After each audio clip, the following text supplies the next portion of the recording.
Netcasts you love. From people you trust. This is Twit. And we are going to go ahead and move on to our next review with Radford. Hi, Radford. Hi. Thank you for joining me today. Well, thank you for having me. Of course, anytime. I mean, I do run the show and everything, so yes. I'm happy to have you. Yeah. Now, you have a brand new Lenovo laptop. I personally am a big fan of the IdeaPad line, but I wanted to find out, what's your take on this one? Why do you like it? Well, before we get into the verdict of it all, yeah. I think one of the things I do like about it is the fact that it's actually very stylish. So the Idea line has always been like very stylish, using a lot of nice little curves, a little bit more thicker than we're used to seeing right nowadays. But the one thing that's kind of a miss for me is that it's not touch. So it's still in the laptop world. We're still. Now, are you running Windows 8 even though it's not touch? Yeah. Oh, that's interesting. Yeah, it's very interesting. You know, and with 8.1 around the corner, this is kind of in this weird spot where the laptop is kind of figuring out where it stands in the market. You know what I mean? So, personally, I feel like it's a bit of a drawback if they don't have touch on a laptop now, especially with Windows 8 after I've been using it for months and months. Yeah. So, I mean, the cool thing about it, I mean, aside from the fact that it doesn't have touch, though, is it's running full HD. It has some, power behind it. So you have a 750 GT, GeForce behind it. Oh, nice. And it's SLI. Cool. So it almost seems like it's going to be a sleeper laptop, making it look like it's going to compete with, like, the big boys like Asus, which I didn't review. Yeah, that's awesome. Which I reviewed not too long ago, right? Yes. But can you game on this one? That's the thing. And so, I mean, I'll just get straight to it. I did a test on it with 3D Mark. Okay. And I ran a couple of games on it, like Portal 2, Patrick's favorite. Yes. And, Bioshock.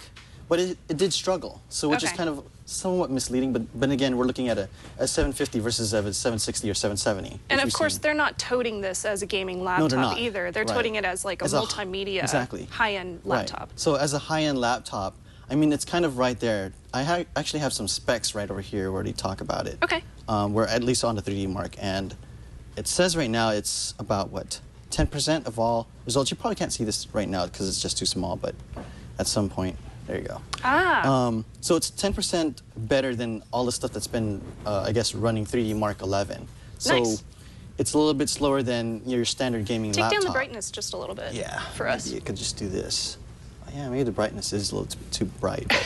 Do you have it up all the way? Yeah, I could always zoom in a little bit. It gets really bright. So how about that? There you go. Very nice. So for something like this, I mean, if you're looking at performance, it's somewhere along the lines of someone wanting to watch a bunch of videos, do some work on Photoshop, do some work on Premiere. Okay. So it works for that. But if you're going to game on it, then you're a little bit short from that. Yeah. What kind of screen resolution do you get on it? So it's the full HD. You got 1920 by 1080. Okay. And it has a couple of things going on for it. So aside from the resolution and some pretty good power behind it, you got some nice speakers here. They're all JBL. And you have an HD webcam and some other stuff here. Okay. You have this thing called Ultra Bay, which replaces the drives with SLI video cards. So interesting.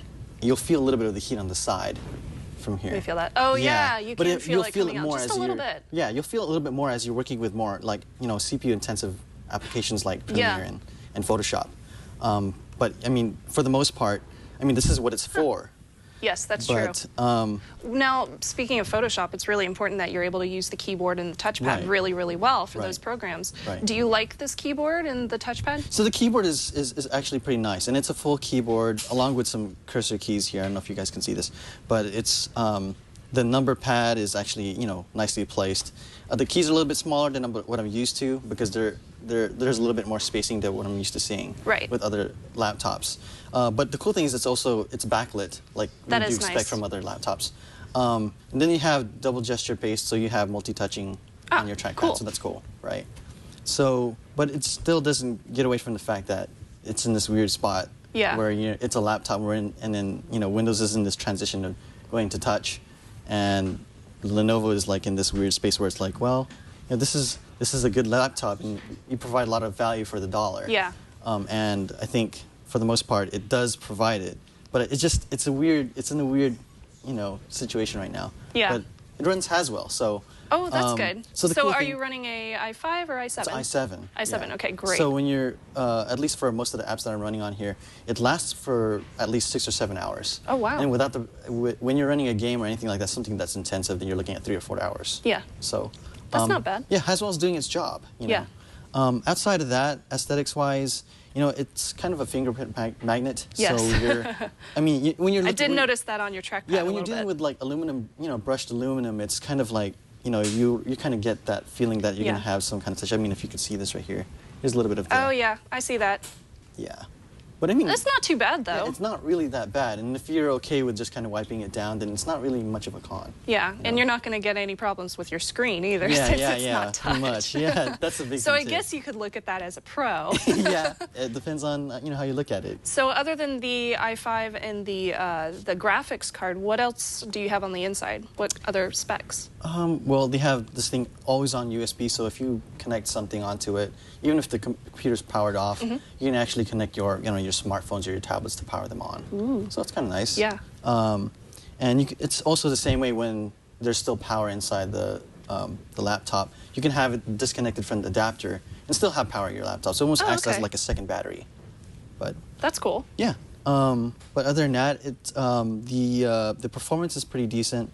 The sound is pretty good. I actually had some tracks over here. Go ahead and play something for us. Yeah, so here's one from... And it looks like you have USB 3.0, Ethernet, that's nice, VGA connector. So you can see this is not so tinny. No, it's not. It's got a little bit of bass. Yeah. A lot more than what I have on my laptop, that's for sure. Yeah, and this is... Okay, you know, it's not that bad. This is one of those songs that has, you know, amount of range and the vocals, they sound pretty crispy. So what kind of ports do you have on the other side? I can't see those from there. Oh, the ports here? Let's see. Can you see that right here? So I got the 3.0. I'm trying to look through the camera. Do you have HDMI or anything like that on here? There is HDMI out. Ah, they have, okay, cool. They have some ports on this side here. Yeah, that's actually USB 3.0. Okay. And then those are the fans, and Yeah. you see fans on the other side too. So this thing blows air like nothing. Cool. And then your other side. On the other side over here. Yeah. You got these that's nice. here, and you have a VGA There's your port. HDMI. Yeah. Okay. And then you have Ethernet, so that's always Cool. a plus. That's And not you'd bad. expect that from this kind of thickness from a laptop. Yeah, no kidding. So what are your pros and cons for this? So the pros, I'm gonna have to go to my phone here because I just suck at memorizing all this stuff.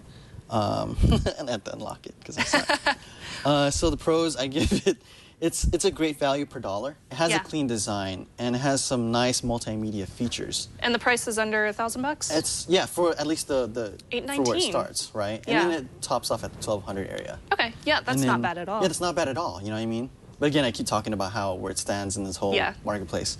And then on the con side, it's non-touch. It's a fingerprint magnet, and then a battery drainer when you're using intense apps. Good point. And it's heavy. Yeah. So, and nowadays we're starting to see more ultrabooks. We're starting to see more touch-based stuff. That's very true. Yeah, touch is becoming more and more important in this day and age. Not necessarily for gaming laptops, but for people that use it on a daily basis, just for regular processing and whatnot. Yeah. So, what is your verdict? My verdict is a try. A try, okay. The reason why I say this is because of the fact that there are some people that really don't care much about touch. They're just going to do some work. That's true. And for the most part... Some people probably just put Windows 7 on it and they're be just good going to to probably install Windows 7 on it, which would be viable for them. And for those people that are out there looking at this review right now, they're going to see this as, oh, okay, this is definitely something along the lines of what I'm looking for. Yes. I want to play music, I want to watch videos, I want to be able to do some work on it. I want to RDP to my machine, whatever. That's very true. That'll be fine. Yeah, I think it's a mid-range machine. Yeah. It's high-end, but in a mid-range of all the other high-end laptops that are available out there. Personally, it's not. It wouldn't be my first choice, just because touch is really important to me now. And now it is. Yeah, and